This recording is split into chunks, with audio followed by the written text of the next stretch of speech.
If you think you know many words, but when you want to speak, you can't use them, then watch this video.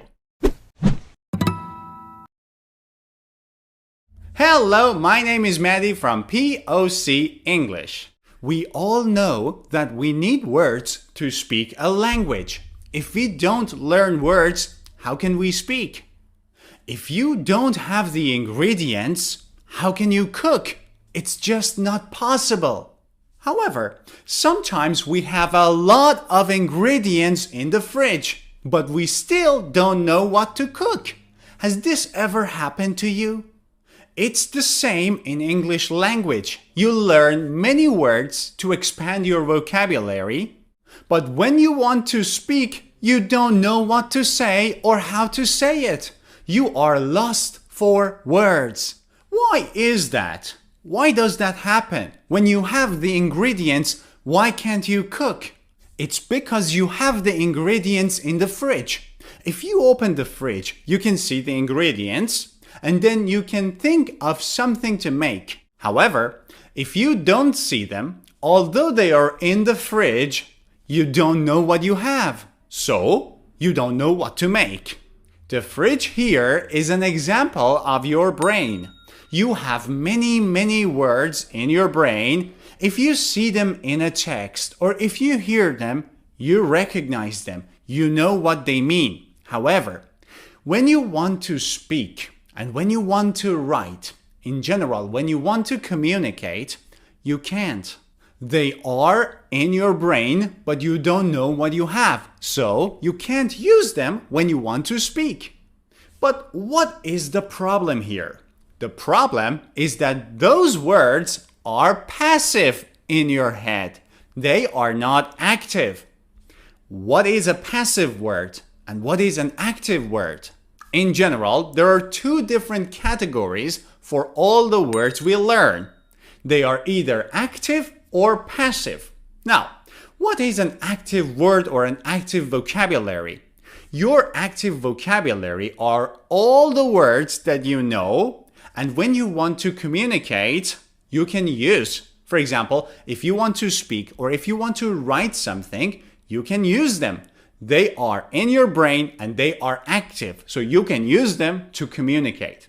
But on the other hand, passive vocabulary are all the words that you have learned before.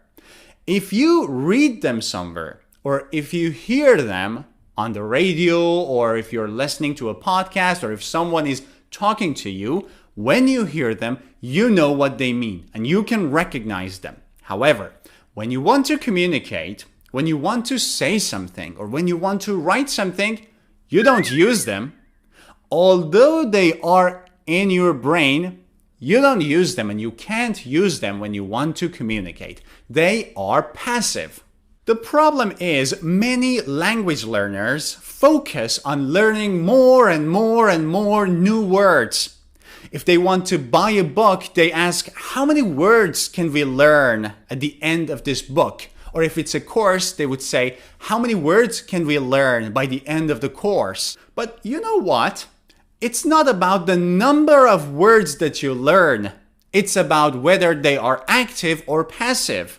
You might already know a lot of words which are passive in your head. So here's a question for you. Which one do you think is more important for your speaking? Learning new passive vocabulary or learning how to activate and make active the passive vocabulary you already have in your head? The answer is clear. Of course, it's more important to have active vocabulary if you want to speak or write or in general communicate. But how can we do that? How can we activate the passive vocabulary that we have in our head? Don't worry, I'm here to help, and I'm gonna show you 4 steps that you need to take in order to learn new words and add them to the list of the active vocabulary in your head. To do this, you will need to have your own personal dictionary. Now, this is a notebook. So you take a notebook, and next time you see a new word or you hear a new word, write it down. Many students would stop here and make a list, a long list of many new words with their meanings. But will this help? Of course, if you want to learn passive vocabulary. But if you want to make it active, you shouldn't stop here. Step 2 is to write 2 or 3 sentences with that new word, because it's important to learn new words in context. Why? Because one word in English language can have several meanings and different uses. For example, imagine the new word is shift. Now, what does it mean? Look at these 3 sentences. Can you shift the table to the other side? She shifted to 4th gear and drove faster. She was on the night shift. In the first sentence, shift means to move the table from one side to the other side. Can you shift the table? In the second example, does it mean to move? No, it means to change.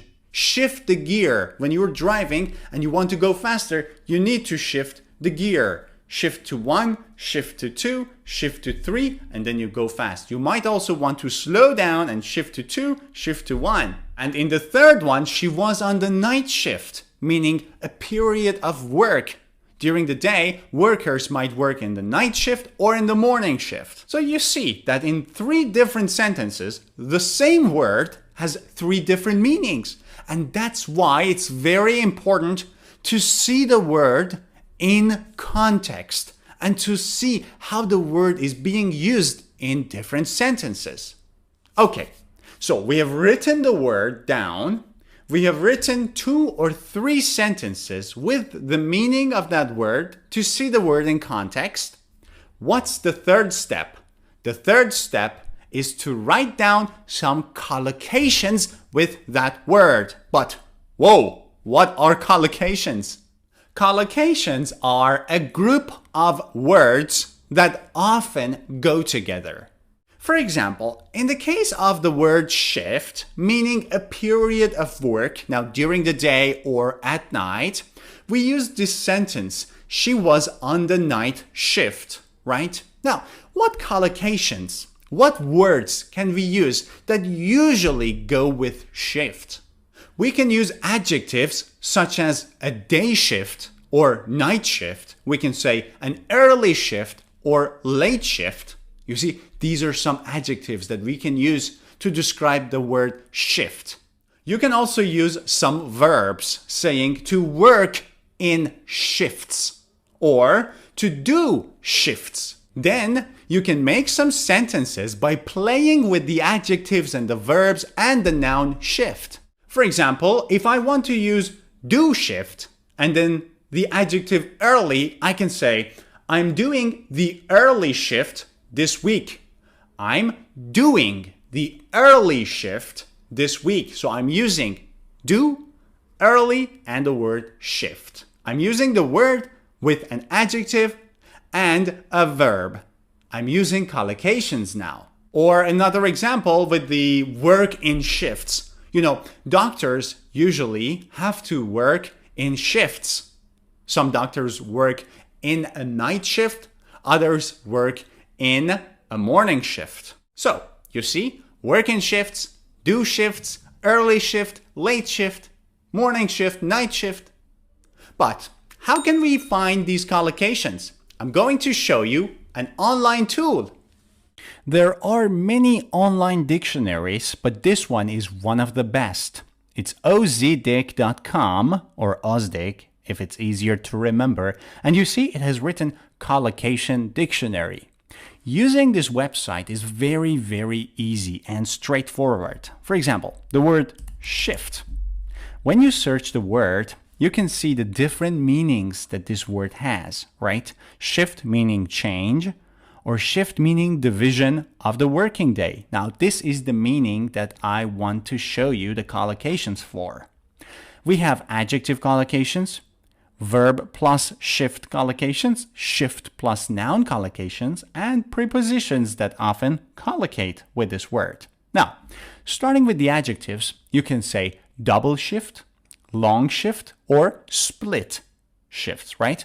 I agreed to work double shifts for a few weeks. Or we can also say a day shift, early shift, late shift, night shift, 8-hour shift, 10-hour shift, afternoon, evening, morning, weekend shifts. In terms of verbs that collocate with shift, you can see be, come, or go on a shift, do a shift, work in shifts. I'm doing the early shift this week. I didn't realize that I'd have to work shifts. The clinic is staffed by 10 doctors who work in shifts. You can also say, change your shift. It was 8 a.m. and the nurses were changing shifts. My husband has changed his shifts from the afternoon shift to the night one. Or be or go or come off, right? Okay, and that was with the collocations. Now, the last step, step 4. Before we get to the 4th step, I want you to give this video a thumbs up. If you're new to my channel, don't forget to click subscribe and turn on notifications. Step number 4 is to write a paragraph with the word that you have learned and its collocations. This step is very important in order to activate this word in your head. Here is a short paragraph that I have written using the word shift and its adjective and verb collocations. Let's take a look. There is a clinic near my house. In this clinic, doctors work in shifts. That's the first collocation, work in shifts, right? Yesterday, I wanted to go to the doctor, but I couldn't. Why? Because I was doing the night shift. Here's another collocation, to do a shift and a night shift. Altogether would be to do a night shift. I was doing a night shift, so I couldn't go to the doctor. I really hate doing late shifts. And here's another collocation, do late shifts. So you see, by writing a very simple and easy paragraph, I can actually use all the collocations that I have written for this word in my dictionary. So this page in your dictionary would look like this. The word shift, 1 or 2 or 3 examples, like she was on the night shift. I couldn't see the doctor because I was doing a late shift. A list of collocations, like early shift, late shift, morning shift, night shift, as adjectives, and to do a shift or work in shifts as collocations, and a short paragraph that we just read together. And this will be this page in my dictionary. I want you to remember that learning never ends. So, whenever you have some free time, take your dictionary, just, flick through, and then read the paragraphs that you have written. In these paragraphs, you have the word in context plus its collocations. And in this way, you can review the word perfectly well. You might say that this will take forever. That's true. It might take longer than just writing the word and the meaning of the word. But the reason why you can't use the words that you learned when you were speaking is because they are not active. There are no shortcuts in learning. You have to spend time if you want to really learn something, right? I hope you've enjoyed this video. Let me know what you think about this method in the comments down below, and see you in the next lessons.